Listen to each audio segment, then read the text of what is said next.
ओम अज्ञानतिमिरान्धस्य ज्ञानञ्जनशलाकया चक्षुरुन्मीलितं येन तस्मै श्रीगुरुवे नमः। कि मथुरा में ब्रजमंडल में जब हम एंटर करते हैं तो हमारा क्या भाव होना चाहिए, कैसे हमारे विचार होने चाहिए, ये हम पढ़ेंगे श्रीमद् भागवतम से। श्रीमद् भागवतम 10वां कैंटो 38वां चैप्टर, जिसमें अक्रूर जो है मथुरा से वृंदावन आते हैं। तो जब अक्रूर मथुरा से वृंदावन आते हैं तो उनका कैसा भाव होता है, इसको हम श्रीमद् भागवत से पढ़ेंगे और वैसा ही भाव लाने का प्रयास करेंगे। क्योंकि अब इस महीने में खास तौर पर हम अक्सर ब्रजमंडल में आ रहे हैं, तो जब हम ब्रज में आए तो कैसी सोच होनी चाहिए। नहीं तो हमें साधारण एक गाँव लगेगा और कुछ समझ नहीं पाएंगे इसकी विशेषता को।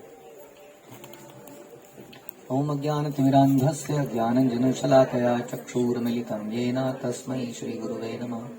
श्रीचैतन्यमनोभीष्टं स्थापितं येन भूतले स्वयं रूपः कदा मह्यं ददाति स्वपदान्तिकं। वन्देऽहं श्रीगुरौ श्रीयुतापदकमलं श्रीगुरुन् वैष्णवंश्च।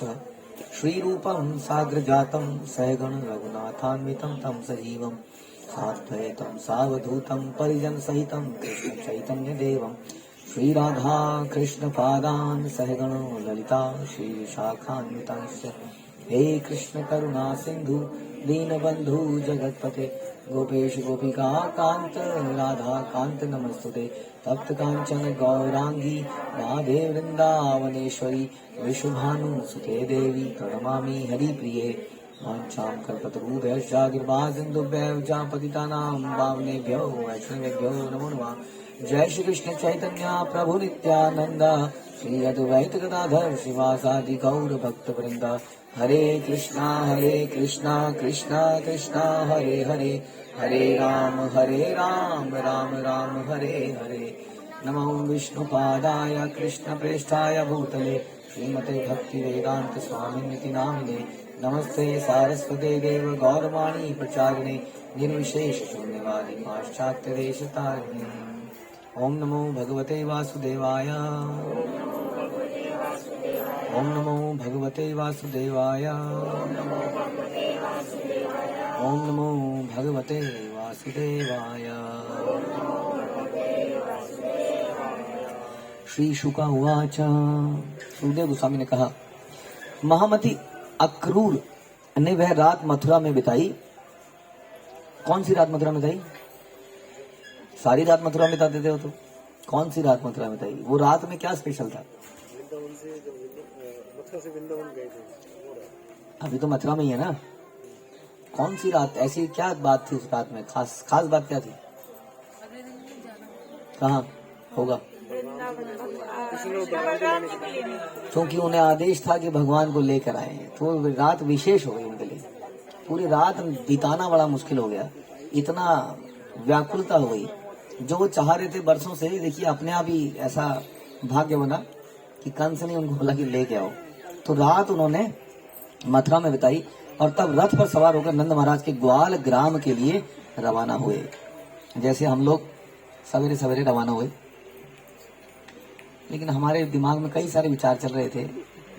अक्रूर के दिमाग में क्या क्या विचार चलते हैं वो हम सुनेंगे इस धाम में आने से पहले। मार्ग में यात्रा करते हुए महात्मा अक्रूर को कमल नेत्र भगवान के प्रति अपार भक्ति का अनुभव हुआ। हाँ? और वो इस प्रकार सोचने लगे। तो जैसा आपने सुना है, हम सुनते हैं कि भगवान को कैसे बढ़िया तरीके से देखा जा सकता है। आप बताएंगे कौन सा तरीका है बेस्ट तरीका उनको देखने का? कैसा? चरणों से ऊपर की तरफ जाते हुए हैं, श्रवण के माध्यम सुनने से। ओके, और कुछ एग्री है? गुरु के माध्यम से।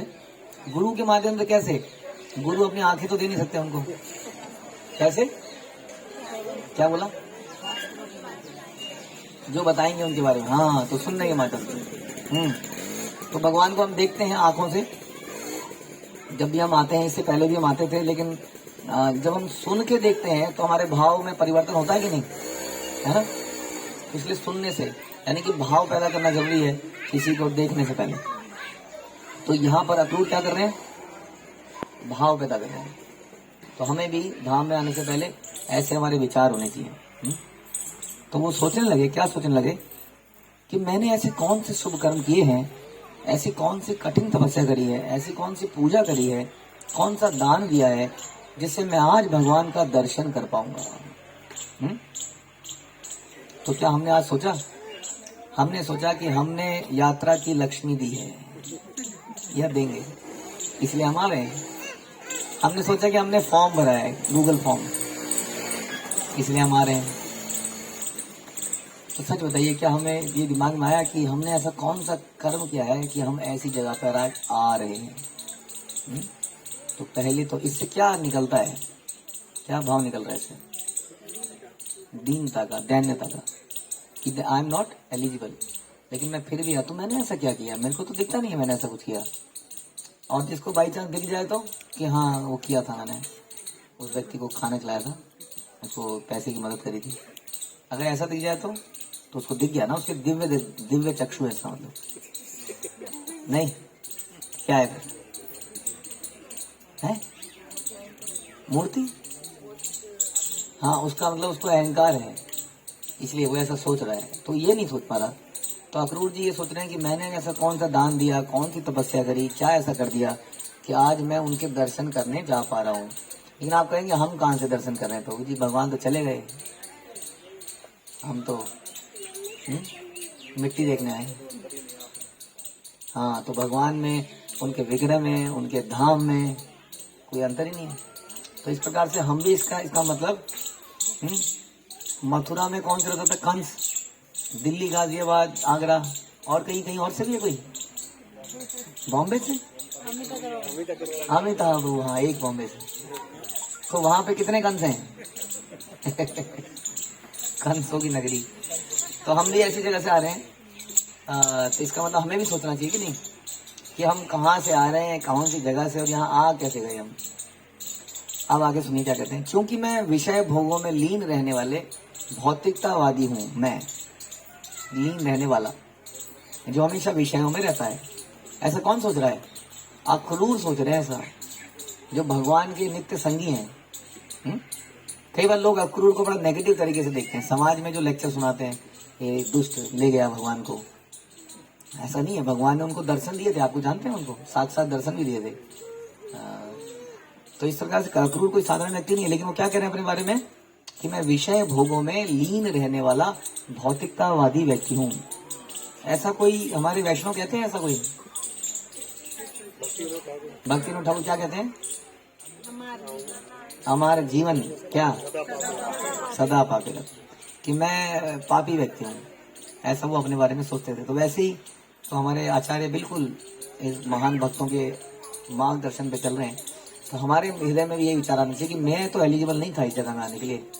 अतः अपने लिए उत्तम श्लोक के में स्तुति किए जाने वाले भगवान का दर्शन करने का अवसर प्राप्त करना उसी तरह कठिन समझता हूँ जिस तरह शूद्र के रूप में जन्मे व्यक्ति के लिए वैदिक मंत्रों के उच्चारण करने की अनुमति प्राप्त करना बड़ा कठिन है।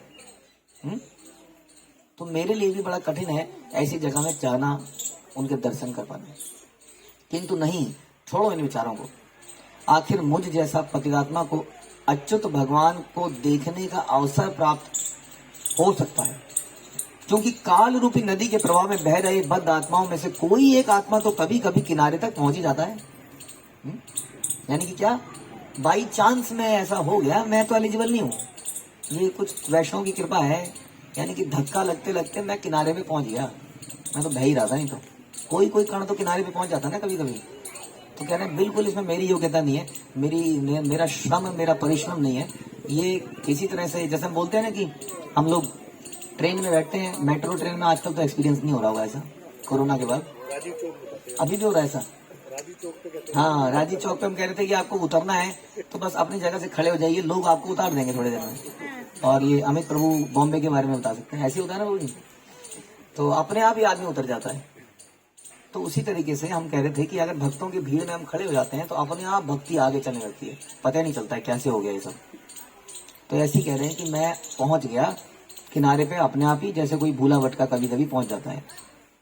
आज मेरे समस्त पाप कर्मों का उन्मूलन हो चुका है, मेरा जन्म सफल हो गया है, क्योंकि मैं भगवान के उन चरण कमलों को नमस्कार करूंगा जिनका ध्यान बड़े बड़े योगी करते हैं। तो क्यों बोल रहे हैं जन्म सफल हो गया? क्योंकि मैं क्या करूंगा? नमस्कार करूंगा। केवल नमस्कार करने का जो सौभाग्य है, कई बार हम कहते नहीं कि नहीं नहीं प्रभु जी अंदर से दिखा दो, गर्भगृह में घुसा दो, कुछ दिखा दो, कुछ दे दो। उस चक्कर में लोग ठगे भी जाते हैं ना कई बार। आओ तो मैं दिखाता हूँ, चलो मेरे साथ चलो, फिर वो पता नहीं कहाँ कहाँ ले जाता है। लेकिन यहाँ बता रहे हैं केवल नमस्कार करने का मौका तो सभी को मिल रहा है कि नहीं? बाहर से खड़े होके आपने लेट के नमस्कार किया। पहले आप धाम में आए, इस वन में आए, लोह वन में, जो कि 12 वनों में से एक है, वहां प्रणाम किया। फिर विग्रह के गोपीनाथ जी और देवी जी के भी कर लिया आपने, योग माया के भी कर लिए, और लोहासुर के भी कर लिए। तो कईयों को आपने प्रणाम किया। और उसके बाद में तो प्रणाम करना भक्ति का एक अंग है। कौन कहता है ऐसा? कहीं बोला गया ऐसा? कहाँ बोला गया? नवदा भक्ति में क्या? अर्चना करना, प्रणाम करना है। आत्मनिवेदन, चलो ये कह रहे हैं आत्मनिवेदन, शरणागति, लेट गए। और कहीं बोला है? हाँ कहाँ? हाँ अच्छा जी। और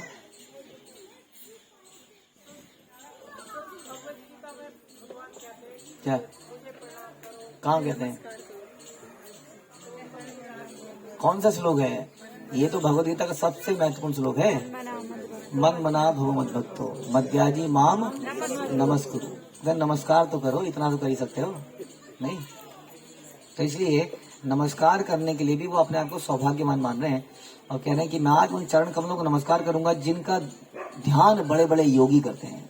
आज मुझे वो सौभाग्य मिलेगा। निसंदेह आज कंस ने मुझे उन भगवान हरि के चरण कमलों का दर्शन करने के लिए भेजकर मेरे ऊपर बड़ी कृपा करी है। आपको भी किसी के पति ने भेजा, किसी के बॉस ने भेजा है, भेजा कि नहीं? किसी को पत्नी ने भेजा तो आप उन सबको भी थैंक यू बोलिए आप लोग कि उन्होंने छुट्टी सैंक्शन करी। किसी ने कुछ किया तो ये तो कंस को कर रहा है ना, कंस को भी थैंक यू कर रहे हैं कि आपने मुझे भेजा, चाहे किसी भी पर्पज से भेजा तो सही। भूतकाल में उनके चरण नखों को के तेज से ही भौतिक संसार के दुर्लंघ अंधकार को अनेक आत्माओं ने पार करके मुक्ति प्राप्त करी। चरण नख, चरण के जो आगे वाइट वाइट होता है, ऐसा बताते हैं कि जो भक्त लोग हैं, जब हम कभी, वैसे तो इन विग्रहों को देखकर भी ऐसा भाव आ सकता है, लेकिन ऐसा बताते हैं कि भगवान के चरण नख को देख के ही आदमी रोने लगता है, उसके इतने सुंदर चमकते हैं वो। तो चरण नख को से ही कई लोग तो मुक्ति को प्राप्त हो गए, बता रहे हैं, ऐसे उनके चरण हैं। उन्हीं चरण कमलों की ब्रह्मा, शिव और अन्य सारे देवता, लक्ष्मी जी, बड़े बड़े वैष्णव उन्हीं की पूजा करते हैं। उन्हीं चरण कमलों से भगवान अपने संगियों सहित गायें चराते हैं, जंगल में विचरण करते हैं। सोचिए कितनी अजीब सी बात है कि जिसको शिव, ब्रह्मा, देवी, सारे वैष्णव जिन चरणों के लिए व्याकुल रहते हैं, उन चरणों से क्या करते हैं? उन चरणों से इन जगहों में घूमते हैं या घूमे हुए हैं। आप सोचिए, इन्हीं जगहों में तो घूमे। अभी बताया ना उन्होंने, यहाँ पर भगवान गौचारण भी करते थे, और ये जो कुंड है, इस कुंड में उन्होंने नौका विहार भी किया है। हाँ, ये तो रहा कुंड, इसका मतलब घूमे कि नहीं? तो इन्हीं जगहों में भगवान घूमे हैं, उन्हीं चरणों से, ऐसे ही नंगे पैरों भी।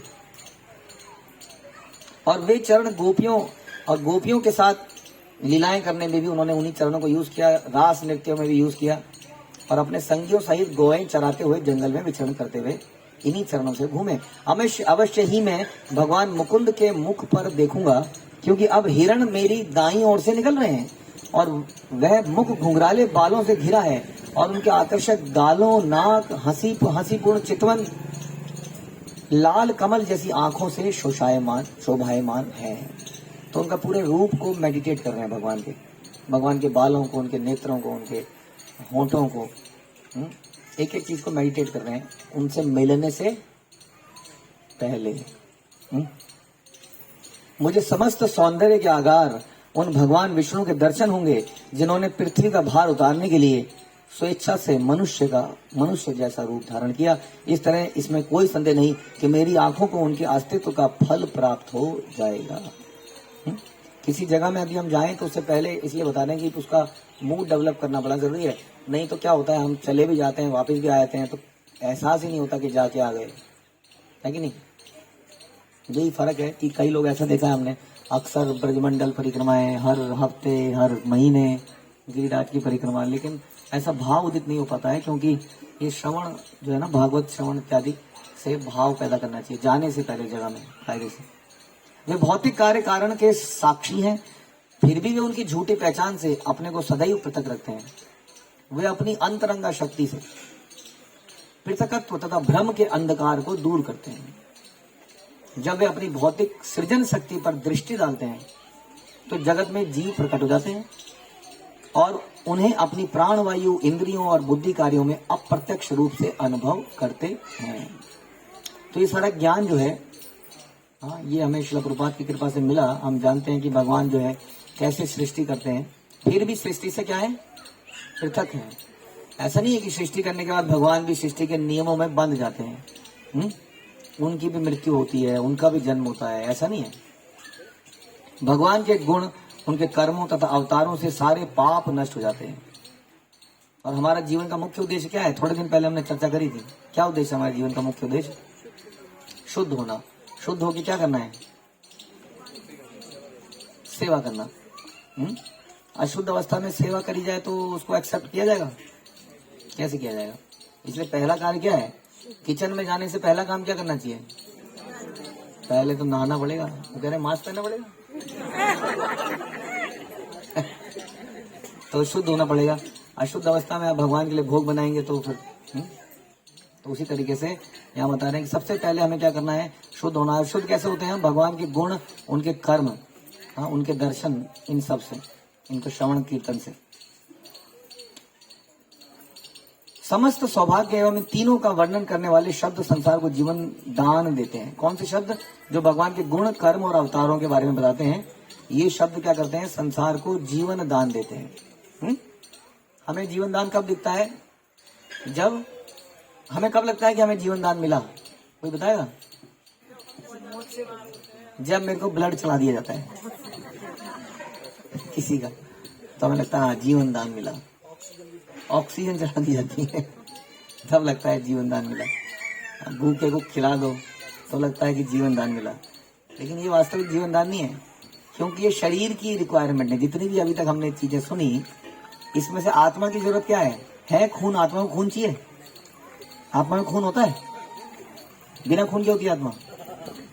है बिना खून के? ऐसे कैसे?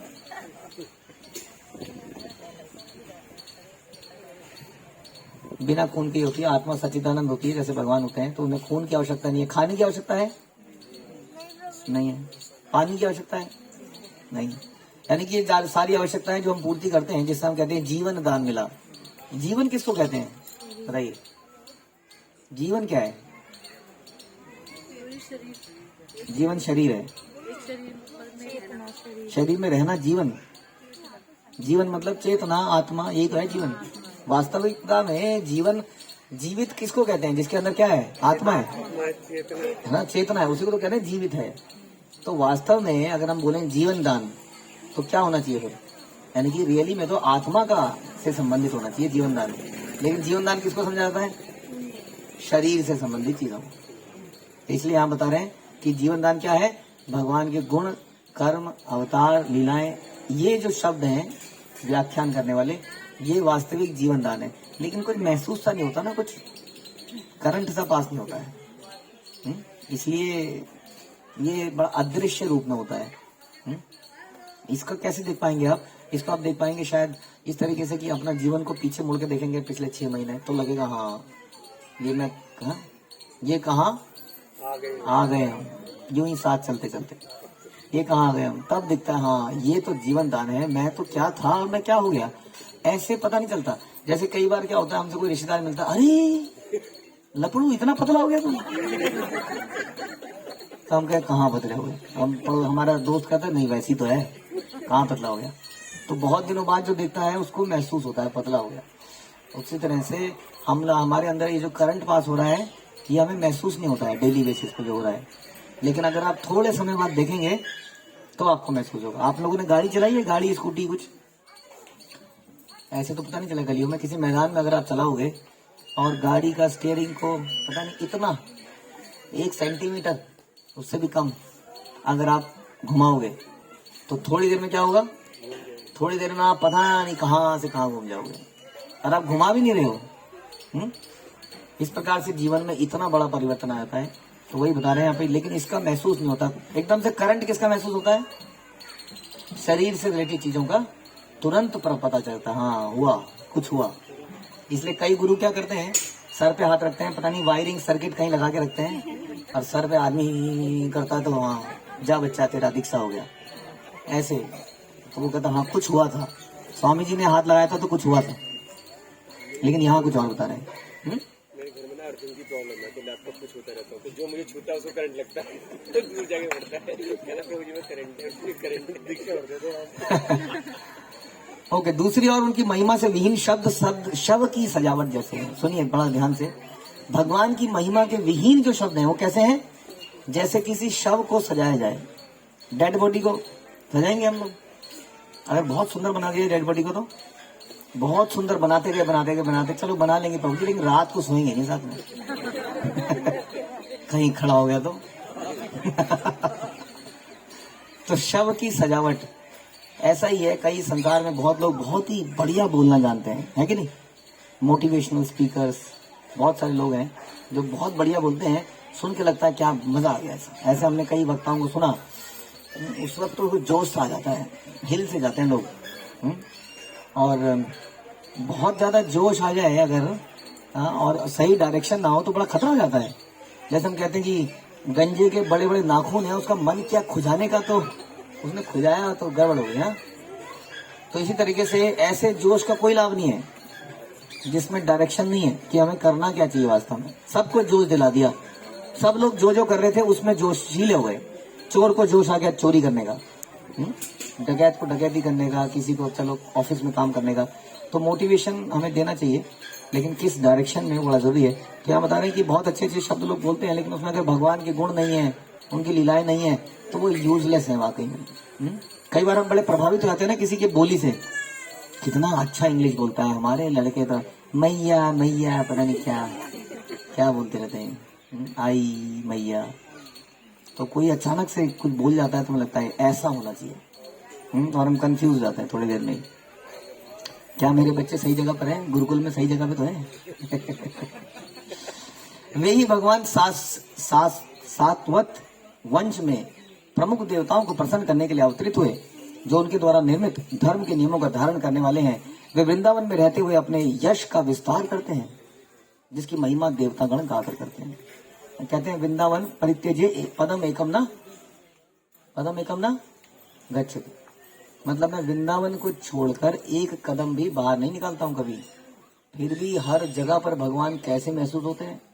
ऐसा पॉसिबल है कि कोई जगह व्यक्ति एक ही जगह पर रहता हो और फिर हम कहें कि वो कण में भी व्याप्त है?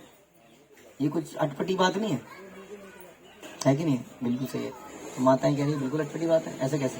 आपकी तरफ से क्या है? अटपटी बात नहीं है। ऐसा कैसे? एक आदमी एक जगह पर है, फिर बोला जा रहा है तुम कण में भी हो, ऐसा कैसे? एग्जाम्पल क्या है?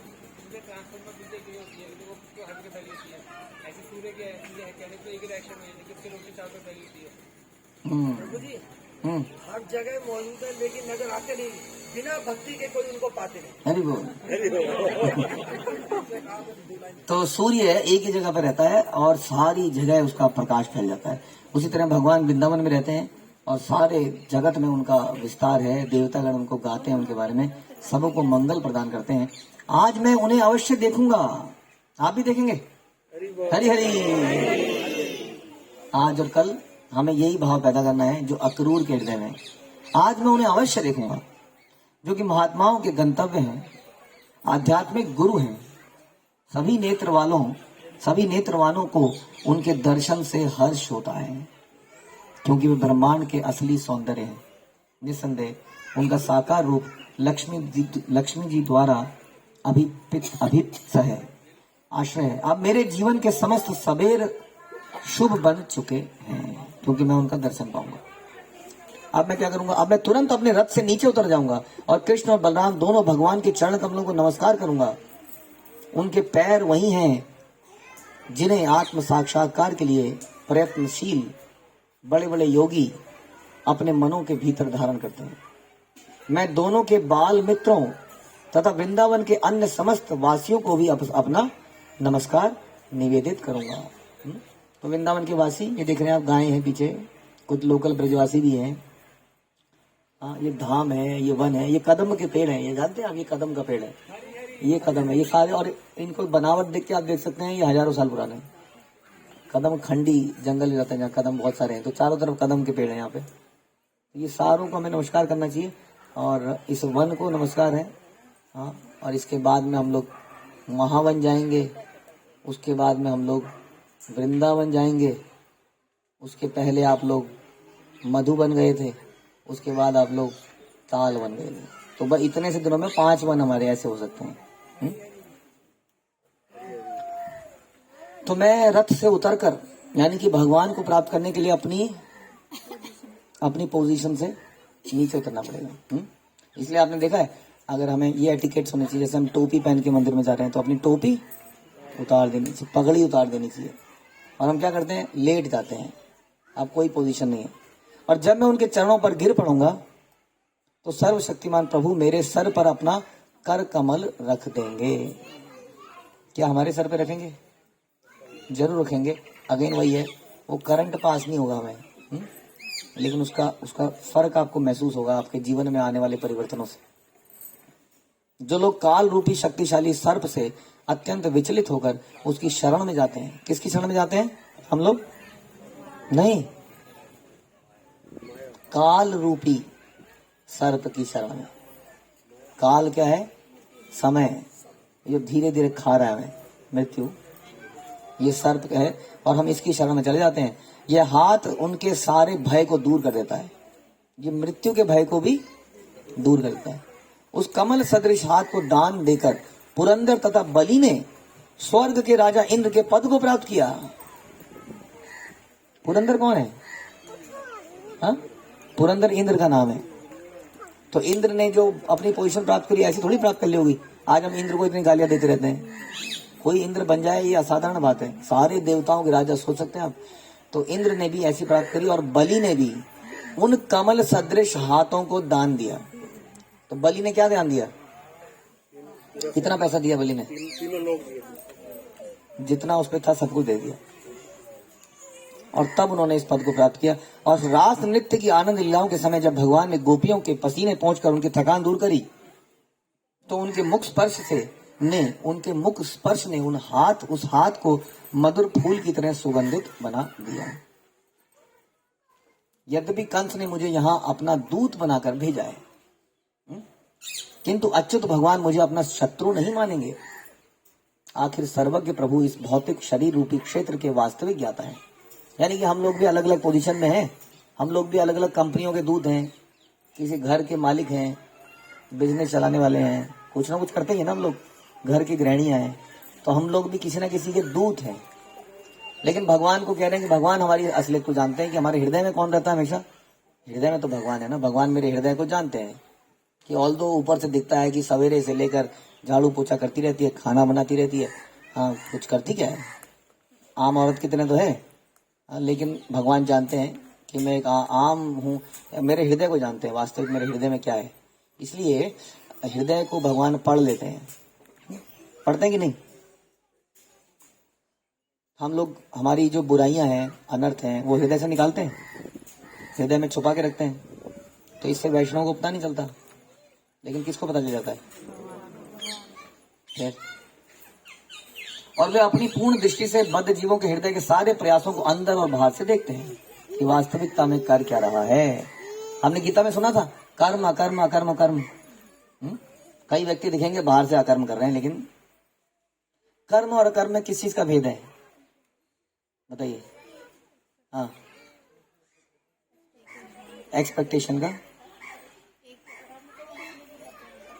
हाँ, तो एक्सपेक्टेशन का मतलब क्या? इच्छा, मतलब पर्पस का फर्क है बस।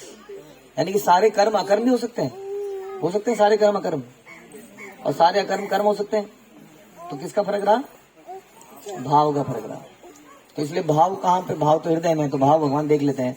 इस तरह जब मैं हाथ जोड़कर उनके, यानी कि वो कह रहे हैं कि मैं ऑल्दो कंस के यहाँ पर नौकरी करता हूँ, लेकिन मैं भगवान का ही प्रेमी हूँ, भगवान इस बात को जानते हैं और इस बात को पहचान लेंगे। इस तरह जब मैं हाथ जोड़कर उनके पैरों पर प्रणाम करने के लिए गिर पड़ूंगा, गिर कर पड़ा रहूंगा, वे अपनी हंसी युक्त स्नेहमयी चितवन मुझ पर डालेंगे। तो भगवान कब मुझ पर चितवन डालेंगे? जब मैं गिर पड़ूंगा, जब मेरा सारा कलमश छूमंतर हो जाएगा, तब मेरे सारे संशय दूर हो जाएंगे और मैं गहन आनंद का अनुभव करूंगा। तो आज से लेके कल तक आप लोग कई बार गिरेंगे भगवान के आगे, हाँ, और क्या करेंगे? हे कृष्ण करुणा सिंधु दीनबंधु जगत राधा कन्हैया तप्त कांचन गौरांगी राधे। ऐसे नहीं करना है ना, ये तो आपने रट लिए हैं प्रणाम। इन प्रणाम मंत्रों को बड़े ध्यान से प्रणाम करना है और प्रार्थना करनी है। क्या प्रार्थना करनी है? जैसे हमने कल्याण जी की प्रार्थना सुनी, कल्याण देव जी को क्या आशीर्वाद मांगा बताइए, याद है किसी को? कि मैं आपके नित्य दर्शन करूं। ऐसा आशीर्वाद भगवान ने कहा मिलेगा, लेकिन ऐसा कहाँ मिला कि आप मुझे नित्य दर्शन दें? आप बताइए, कौन बताएगा? ऐसा दर्शन कहाँ दिया दाऊ जी ने? ऐसा वर को पूरा कैसे किया? कैसे मतलब? सपने में तो आ गए, वो तो एक बार आए, फिर विग्रह की स्थापना हुई, चलो ठीक है, और कुछ बताना पड़ेगा ना। डेली कैसे? वो उसी जगह पे लग गई जहां पर वो तपस्या करते थे, और वहां से हिले नहीं बलराम जी, सुना ना आपने कि वहां से हिला के उन्हें गोकुल जी ले जाने का प्लान हो रहा था, लेकिन वो हिले ही नहीं वहां से। यहीं पे बनेगा मंदिर, वहीं बनाएंगे। तो इसलिए उन्होंने उनकी इच्छा को पूरा किया। तो ये प्रार्थनाएं, ऐसी प्रार्थनाएं होनी चाहिए हमारी। ये प्रार्थना होना हो जाए कि मेरी ग्रेजुएशन निकल जाए, भगवान ये नौकरी नहीं आ रही है ठीक से हो जाए, प्रमोशन हो जाए, बीवी बहुत सताती है, या तो उसको साथ में ले लो या फिर या अपने। ऐसी प्रार्थनाएं तो नहीं है ना। प्रार्थना कैसे होनी चाहिए कि मैं आपकी सेवा में लग पाऊं, मुझे अपनी सेवा में लगाइए, मुझे वैष्णव का संग दीजिए, मेरे अंदर से अनर्थ दूर कीजिए। ऐसा जब लेटना है या पंचांग प्रणाम करना है तो ये प्रार्थनाएं अवश्य करनी है। तब मेरा सारा कलमश छूमंतर हो जाएगा, संशय दूर हो जाएंगे और मैं गहन आनंद का अनुभव करूंगा। आनंद का अनुभव कब नहीं होता है? जब संशय होता है, डाउट होता है। डाउट हमें कभी आनंदित नहीं होने देता है, क्योंकि डाउट है ना, पता नहीं क्या होगा। जैसे चिड़िया को देखा आपने, चिड़िया दाना खाती है तो क्या देखा आपने, क्या करती है दाना खाते हुए? इधर खाती है और 4 बार इधर देखती है, ऐसे करती है ना ऐसा चिड़िया। संशय, हमेशा संशय है, कोई इधर से आ गया तो, इधर से आ गया तो हमारे हृदय में भी जब संशय रहता है, सही रास्ते में जा रहे हैं, पता नहीं क्या कराए जा रहे हैं, ये सारी दुनिया तो इधर को जा रही है, ये लोग पता नहीं इधर को क्यों जा रहे हैं, तो संशय, तो उसमें आनंद नहीं आता है। मुझे अपने घनिष्ठ मित्र तथा संबंधी के रूप में पहचान कर कृष्ण अपनी विशाल भुजाओं से मेरा आलिंगन करेंगे, जिससे उसी क्षण मेरा शरीर पवित्र हो जाएगा और सकाम कर्मों से जन्य मेरा भौतिक बंधन शून्य हो जाएगा। क्या कृष्ण में आलिंगन करेंगे? क्या ऐसा हो सकता है? भौतिक संसार में हम बोलते हैं, क्या बोलते हैं, aim for the mountain and you will, नहीं, aim for the sky and you will hit the mountain. संसार में लोग आपको सिखाते नहीं है, बड़ा सोचो, बड़ा बिजनेस, बड़ा सब कुछ बड़ा सोचो। तो वहां तो हम बड़ा सोचते हैं, लेकिन यहाँ बड़ा नहीं सोचते। यहाँ हम ये सोच सकते हैं क्योंकि हमने गोप कुमार की कहानी सुनी है कि गोप कुमार जब भगवान के धाम में गए तो भगवान ने उनका आलिंगन किया और गोप कुमार बेहोश, और कौन बेहोश हो गया? और भगवान भी बेहोश हो गया। तो भगवान का सबके साथ निजी संबंध है, निजी, हर किसी के साथ। तो इसलिए ये आलिंगन करे जाने की इच्छा भी अच्छी है, लेकिन सेवा के साथ साथ, यानी कि बस आलिंगन करे जाएं, हम अर्जुन बन जाएं। तो मैं बाद में, देखिए क्या कहते हैं, बाद में उनके समक्ष विनम्र भाव से सिर झुकाकर हाथ जोड़कर खड़ा रहूंगा और वो मुझसे कहेंगे मेरे प्रिय अक्रूर। और ये जब शब्द मेरे कान में जाएंगे तो मेरे कान बह जाएंगे। उसी क्षण मेरे जीवन का उद्देश्य सफल हो जाएगा। जैसे भगवान क्या बोलेंगे, मेरे प्रिय Akrur, my dear honey, my dear hubby, my darling. हमारे कानों में ये शब्द अक्सर पड़े हैं, लेकिन यहाँ बता रहे हैं कि जब मेरे कान में भगवान बोलते हुए, ये देखो बच्चे को, उसको दिक्कत हो रही है, रोको उसको, गला ही दब जाएगा उसका। उसको ये समझाओ ना कि उसको दर्द हो रहा है, वो ब्रजवासी है। नहीं, प्यार से, प्यार से। तो जब भगवान बोलेंगे कि मेरे प्रिय अक्रूर, तो यानी कि हमारे जीवन का क्या लक्ष्य होना चाहिए? यही लक्ष्य होना चाहिए। जब हमारे, देखिए भगवान तो पता नहीं कब बोलेंगे ऐसे, लेकिन हमारे गुरु जब हमारे बारे में ऐसा सोचेंगे, उनकी चिंता, ऐसा चिंतन होगा मेरे प्रिय, तब हम क्या सोचना चाहिए? मेरे जीवन का उद्देश्य सफल हो गया। और मैं हाथ जोड़ के खड़ा रहूंगा। निस्संदेह जिस व्यक्ति को भगवान मान्यता नहीं देते उसका जीवन दयनीय है, चाहे वो कितना भी संसारिक रूप से प्रसिद्ध हो, सफल हो, लेकिन उसका जीवन वास्तव में दयनीय है। भगवान का ना तो कोई अप्रिय है, ना कोई सर्वश्रेष्ठ मित्र है, ना ही वो किसी को अनिश्चित, घृणित या उपेक्षित मानते हैं। साथ ही वे अपने भक्तों से उनकी पूजा के अनुसार उसी तरह का प्रेम का आदान प्रदान करते हैं। इस श्लोक का कौन मतलब समझाएगा? क्योंकि इसमें डुअल बातें कही गई है। एक लाइन में बोला कि भगवान का कोई अप्रिय नहीं है। आप क्या सोचते हैं, भगवान आप ही के हैं? कंठी माला पहन के भगवान खरीद लिया आपने? जब कर रहे हो तो भगवान आप, कई लोग थोड़ा चिड़ से जाते ना, है नहीं, कि आप थोड़ा ढोंग करते हो। कई लोगों ने हम बोलते हैं आप बड़ा दिखावा करते हो, मेरे भगवान हृदय में। तो कई बार ऐसा लगता है कि, तो ये सेंटेंस उनके लिए कह सकते हैं कि भगवान का कोई अप्रिय नहीं है, कोई सर्वश्रेष्ठ मित्र नहीं है, वो किसी से घृणा नहीं करते। और दूसरी लाइन में बता रहे हैं कि वे अपने भक्तों से उनकी पूजा के अनुसार उन्हीं की तरह प्रेम का आदान प्रदान करते हैं, जैसे स्वर्ग के वृक्ष अपने आसपास आने वाले की इच्छाएं पूरी करते हैं। क्या उनको समझाएगा इसको? दोनों बातें कही जा रही है। हाँ जी, हाँ,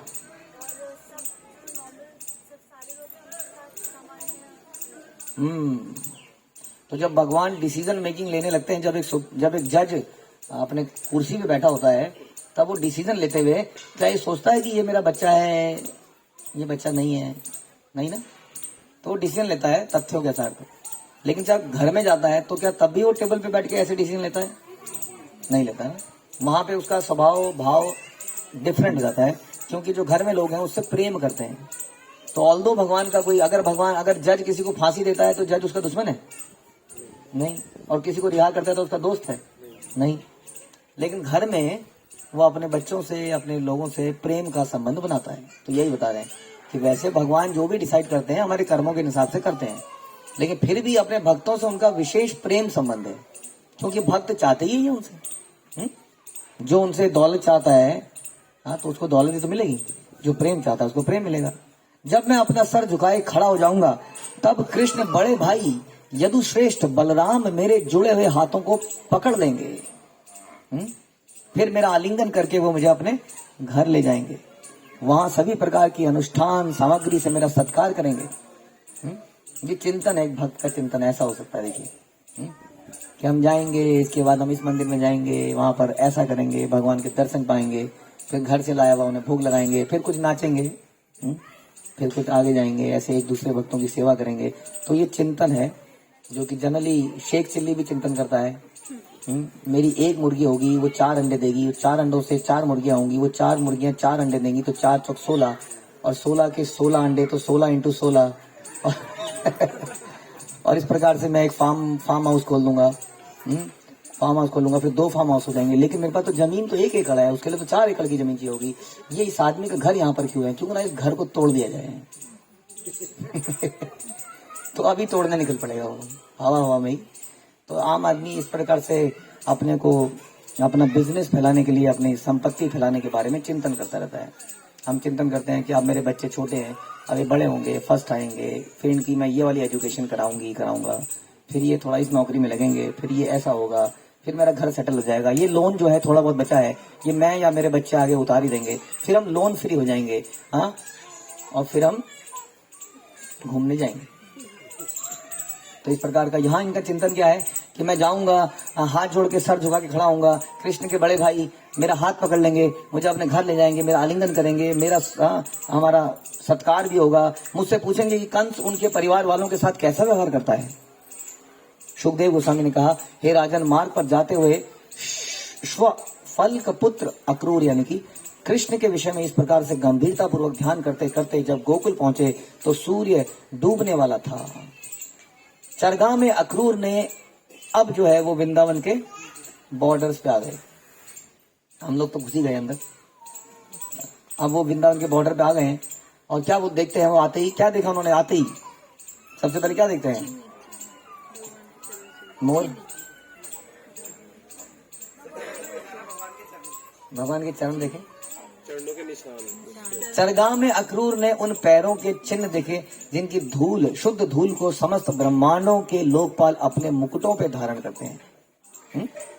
मुकुटों पे आपने सुना था नहीं कि एक बार ब्रह्मा जी जब आए, जब ब्रह्मा जी ने प्रणाम किया ब्रह्म विमोचन लीला में, तो ब्रह्मा जी के कितने सर हैं। जब आप अष्टांग प्रणाम करते हैं तो क्या करते हैं हम लोग मतलब प्रभु जी लोग, माताएं भी साष्टांग प्रणाम में क्या करती हैं, अपना सर लगाती है नीचे। अगर आपके 4 सर दिए जाए तो कैसे लगाओगे सर? इतना मुश्किल काम है सर लगाना, फिर पूरा लौटना पड़ेगा, पूरा घूमना पड़ेगा, तब जाके दंडवत प्रणाम माना जाएगा। तो ऐसा ही, मजाक नहीं है, ऐसा ही ब्रह्मा जी ने किया वास्तव में, क्योंकि 4 सर थे ना, तो उन्होंने लोट पोट के हर सर से, और ब्रह्मा जी तो कई 8 सर वाले हैं, कई 1000 सर वाले हैं। तो जिनके चरण की धूल जो है ये सारे लोग अपने मुकुट में धारण करते हैं, उनके चिन्ह उन्होंने देखे। भगवान के वो चरण चिन्ह जो कमल, यव तथा अंकुश जैसे चिन्हों से पहचाने जा सकते हैं, पृथ्वी की शोभा को बढ़ा रहे थे। उनके चरणों के नीचे जो निशान है वो धूल पर पड़े थे, और बाई चांस अगेन विधाता की कृपा से, भक्तों की कृपा से आज हम उसी धूल पे हैं। भगवान के चरण चिन्हों को देखने से उत्पन्न उन आनंद से अधिकाधिक विवल होने से शुद्ध प्रेम के कारण अक्रूर के शरीर के रोंगटे खड़े हो गए, जैसे हमारी आंखें भारी हो गई नींद से, वैसे उनके शरीर के रोंगटे खड़े हो। नहीं, अगर रोंगटे खड़े होते हुए नींद आ सकती है किसी को? तो क्योंकि हमारे रोंगटे क्यों नहीं खड़े होते हैं? क्योंकि अशुद्धि के कारण वो चेतना नहीं है, सुनते ही। आप लोगों के रोंगटे खड़े होंगे कभी ना कभी जब आपकी शादियां हुई होंगी। ये शादी की बात पहली बार अपने पति से, पत्नी से बात करी होगी आपने फोन पे। कईयों के जमाने में तो फोन थे ही नहीं। तो जब पहली बार मिले होंगे तो उस दिन तो थोड़े से रोंगटे खड़े होंगे ना, घंटों घंटों बातें हुई होंगी। सोचिए ऐसे रोंगटे अगर हमारे भगवान के लिए खड़े होने लग जाए तो शुद्ध प्रेम बता रहे हैं उसको, कि शुद्ध प्रेम के कारण अक्रूर के शरीर के रोंगटे खड़े हो गए और आंखें आंसुओं से भर गई। वे अपने रथ से नीचे कूद पड़े और उन चरण चिन्हों पर चीख कर लौटने लगे। ओ ये तो मेरे प्रभु के पांव की धूल है, ओ ये तो मेरे प्रभु के पांव की धूल है, जैसे कोई बच्चे करते हैं। समस्त जीवधारियों का जीवन लक्ष्य यही आनंद है, जिसे अक्रूर ने कंस का आदेश पाकर अपना सारा गर्व, भय, शोक त्याग कर अनुभव किया। तो यदि हम इस आनंद को अनुभव करना चाहते हैं तो क्या क्या त्यागना पड़ेगा? गर्व किससे आता है? पोजीशन से, एजुकेशन से, उपाधि से। और अपना सारा भय भी त्यागना पड़ेगा, संशय, भय और शोक त्याग कर भगवान कृष्ण को स्मरण दिलाने वाली वस्तुओं को देखने, सुनने एवं वर्णन करने में लीन कर दिया। By nature it may not happen, but अगर हम प्रयास करेंगे तो ऐसा कर पाएंगे। नेचुरली अभी हमारा ध्यान दूसरी जगह जाता है। अक्सर हम कहते हैं कि कभी मैंने ऐसा नहीं देखा कि प्रसाद पाते पाते ऐसा झपकी आए किसी को। आती नहीं है कभी, मैंने तो देखा नहीं, लेकिन अदरवाइज आती है। तत्पश्चात अक्रूर ने व्रज गांव में कृष्ण तथा बलराम को गौहें दूहने के लिए जाते देखा। अभी तो पैरों के निशान देखे थे, अब इन्होंने देखा कि वो साक्षात भगवान अपने भाई के साथ गायें दूहने के लिए जा रहे हैं। कृष्ण पीला वस्त्र पहने थे, बलराम नीला वस्त्र पहने थे। उनकी आंखें शरदकालीन कमलों के समान थी।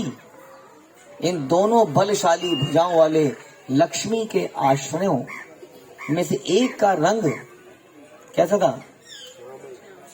गहरा नीला था और दूसरे का रंग श्वेत था। ये सुंदर मुखाकृति वाले दोनों ही समस्त व्यक्तियों में सर्वाधिक सुंदर थे। जब वे युवक हाथियों की चाल चल रहे थे, हाथियों की सी चाल से अपनी दयामय मुस्कानों से निहारते चलते, तो ये दोनों महापुरुष अपने पद चिन्हों से चरागा, मतलब जहां गायें चरती हैं, उस जमीन को सुशोभित बनाते जाते। उनके पद चिन्हों पे कौन से निशान हैं?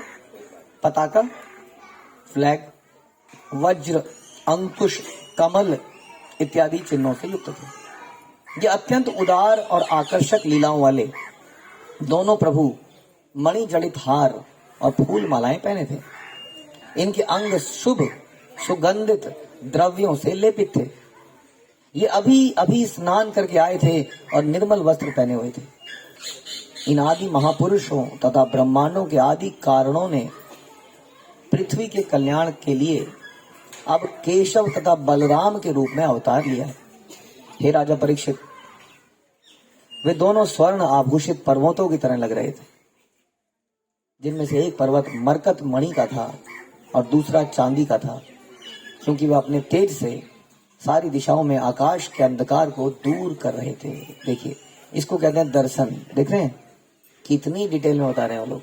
कैसे देखा होगा, देखा या पी लिया उन्होंने, ऐसा लगता है आंखों से भगवान को पी गए और अब निकाल रहे हैं। स्नेह से विवल अक्रूर तुरंत अपने रथ से नीचे कूदकर बलराम तथा कृष्ण के चरणों पर डंडे के समान गिर पड़े। भगवान के दर्शन की प्रसन्नता से अक्रूर की आंखों में आंसू आ गए, अंगों में आनंद का उभाड़ आ गया। उनकी ऐसी उत्कंठा हुई कि हे राजन, वे अपने आप को वाणी द्वारा व्यक्त नहीं कर सके, बोल नहीं पाए, इतना भाव आ गया उनके अंदर। अक्रूर को पहचान कर भगवान कृष्ण ने उन्हें रथ के चक्र से अंकित अपने हाथ से अपने निकट खींचा और उनका आलिंगन किया। जैसा उन्होंने सोचा था कि भगवान मुझे देखेंगे, मेरा आलिंगन करेंगे, भगवान ने उनको देखा और उनको खींच के उनका आलिंगन किया। कृष्ण को प्रसन्नता हुई क्योंकि वो अपने शरणागत भक्तों के प्रति सदैव स्नेहिल रहते हैं। तो भगवान के साथ हमारा रिश्ता कैसा है? स्नेहिल, हाँ, लव एंड अफेक्शन। ये ड्राई नहीं है कि डंडा मार रिलेशन नहीं है हमारा भगवान से। जी हम लोग अरे भगवान भगवान भगवान कर दो नहीं तो मार पड़ेगी, ऐसा नहीं है। स्नेहिल रिश्ता है शरणागत भक्तों से जो उनकी शरण में जाते हैं। जब अक्रूर अपना सर झुकाए खड़े थे तो भगवान संकर्षण ने उनके जुड़े हुए हाथ पकड़ लिए। ऐसा बोला था, भूल गए आप लोग जल्दी, अभी तो बोला था कि ऐसा करेंगे, तो संकर्षण ने वही किया, उनके जुड़े हुए हाथ पकड़ लिए और तब वे कृष्ण सहित उन्हें अपने घर ले गए। तो क्या ऐसा है कि अक्रूर त्रिकालदर्शी है? देख पाए वो पहले से ऐसा होने वाला था? इतने इंटेलिजेंट है कि नहीं? भक्त के अंदर बुद्धि आ जाती है ना इतनी। क्या विचार है आपका? अक्रूर इतना सही सही कैसे बता पाए कि ऐसा आगे होगा? भगवान उनके हृदय में थे तो फिर क्या, वो तो भगवान थे ना, तो उन्हें पता लगा होगा ना, इन्हें कैसे पता लगा कि आगे ऐसा ऐसा होगा?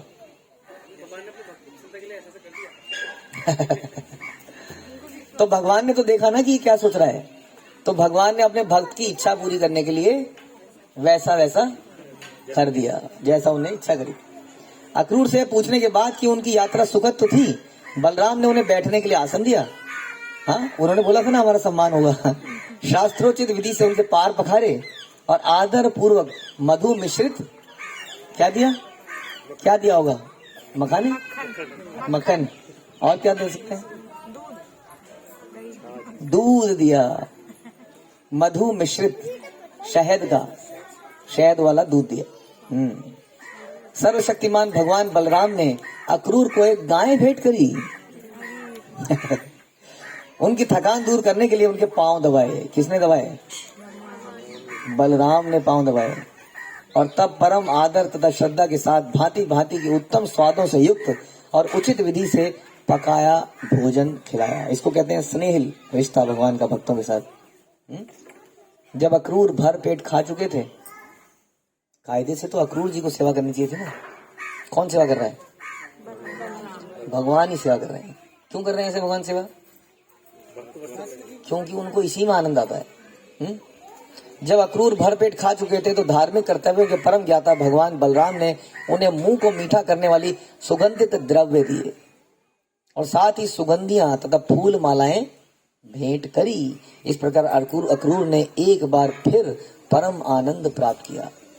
यानी कि बढ़िया पान खिलाया इसलिए आनंद आया, गुलकंद वाला पान, क्योंकि भगवान ने वो भेंट किया था, इसलिए परम आनंद को प्राप्त किया। तो क्या भगवान जब ऐसा कर सकते हैं तो हम नहीं कर सकते?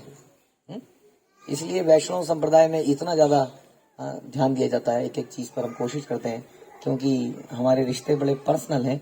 नंद महाराज ने अक्रूर से पूछा, हे दर्शावंशज, उस निर्दयी कंस के जीवित होते हुए भी आप किस तरह अपना पालन कर रहे हैं? आप तो कसाई के संरक्षण में भेड़ जैसे हैं, कभी भी खाटे जाओगे। उस क्रूर स्वार्थी कंस ने अपनी बिखरती हुई दुखित बहन की उपस्थिति में ही उनके बच्चों को मार डाला। फिर हम तुमसे, जो कि उनकी प्रजा है, कुशलता के विषय में पूछ ही क्या सकते हैं, क्या होगा। पूछताछ के इन सत्य तथा मधुर वचनों से नंद महाराज द्वारा सम्मानित होकर क्रूर अपनी यात्रा की थकान भूल गए। और आप भी इस कदम खंडी के नीचे कुछ सोते हुए, कुछ जगते हुए, आपकी अगर थकान दूर हुई तो मेरी कथा सफल हुई। डजनोट मैटर कि आप जगह की नहीं, इससे मेरा कोई वो नहीं है। कहीं ना कहीं आपको ये सुकून मिला, इस जगह में आप आए जहाँ भगवान इस राज्य में घूमे हैं। तो हम कोई आपसे MCQ नहीं कराने वाले, कोई टेस्ट नहीं लेने वाले आपका, क्योंकि जगह में बैठना भगवान के लिए, आप बैठे तो सही, कम से कम थोड़ी देर सुना तो सही, कुछ सुनाई दिया, कुछ नहीं भी सुनाई दिया। तो इस प्रकार से हम सबकी थकान दूर हो गई। ग्रंथराज श्रीमद् भागवतम की